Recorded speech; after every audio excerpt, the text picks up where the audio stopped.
Before delving into the Industrial Revolution and its progression towards the assembly line, it's important to establish the historical context that led up to this eventual shift. The cottage industry was the economic model that preceded the Industrial Revolution. It was a system in which workers crafted a limited amount of goods in home-based businesses. A succession of innovations in the production process swept through Europe and primarily Britain. It sparked the rise of the Industrial Revolution and marked a transition in the mode of production from the handiwork of craftsmanship to mechanized, power-driven labor.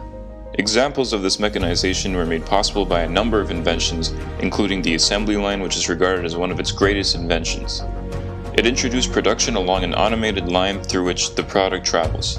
Each worker along this line specializes in a certain task in order to create the product, with each worker responsible for and repeating the same task. Why are assembly lines efficient? A combination of several factors are accredited for the eventual shift to the assembly line. Among them was a need to sustain a growing British population. This sought out a level of productivity that was simply beyond what the cottage industry could yield. To meet this growing demand, a series of trial and error aimed to increase production productivity. The culture of experimentation within industrial production eventually saw the shift to the assembly line. Henry Ford. The Henry Ford Company is famously credited for being among the first to implement a moving assembly line. It exemplified the incredible boost in productivity that the assembly line provided and was able to manufacture cars at a remarkable rate. Pursuing efficiency came at the expense of craftsmanship, so that even traditionally craft-produced goods became mechanized. But we know that factory workers were paid horribly, right? So why would workers voluntarily enable the shift to industry? To answer that, although factory workers received very low wages, they now became hired employees with a secured income source, providing income stability that the cottage industry did not.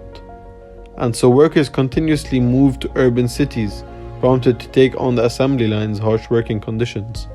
The shift to industrialization and subsequently the assembly line had oppressive consequences on the workers' environment, safety, and social well-being. This is exemplified through the disease-ridden and polluted conditions of densely populated urban areas. It can also be seen in the long hours of work under the tedious conditions of the assembly line. Often forgotten is the social impact this had on the traditional family dynamic, as the preferred employment of women for cheaper labor had reversed the gender roles that this family structure was so strongly based upon. This, in effect, lowered the morale of the supposed breadwinner and deprived children from the emotional coddling that their mothers were too overworked to provide. Although the concept of a class struggle was a universal trend throughout history, with examples of such in serfdom, the exploitation of the worker in the factory indoctrinated this concept through the rise of Marxist philosophy and the several terms that it coined. Operating along an assembly line, you'd probably be somewhere about here, or there. It didn't really matter, as you were merely an instrument of this mechanism, made easily expendable. Alienation explains this by illustrating how factory labor, through its uniform mechanism, alienated the worker from the product of their labor. The monetary exploitation of the factory worker was represented through the iron law of wages.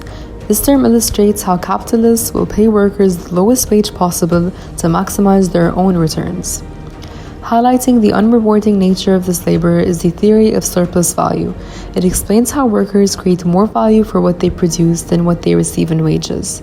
This surplus, according to Marxist theory, belongs to the workers themselves. So, what were the historical impacts of the Industrial Revolution?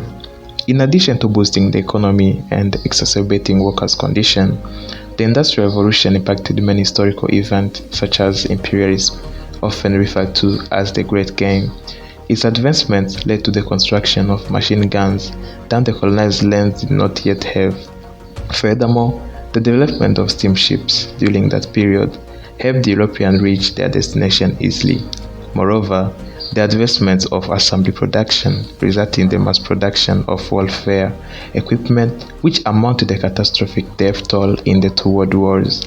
This impact was prominent in World War I, during which millions of soldiers died under atrocious warfare due to the prolonged stalemate as battles were fought from afar with the use of automated weaponry. Another historical impact of the assembly line was the rise of European socialism in the 19th century, as Marxist theory became increasingly popularized. The plight of the proletariat was prominently reflected in media and literature, and considering that Marxism provided critique of this exploitation, it's quite understandable why Marxism ideology amassed a large public in the 19th century, subsequently leading to the formation of several socialist parties. The development of the Industrial Revolution moved the production process continuously away from the methods of the agrarian system and towards the innovations of the assembly line, which not only yielded immediate improvements in productivity, but more importantly had implications that greatly defined the course of succeeding wars and political movements to come.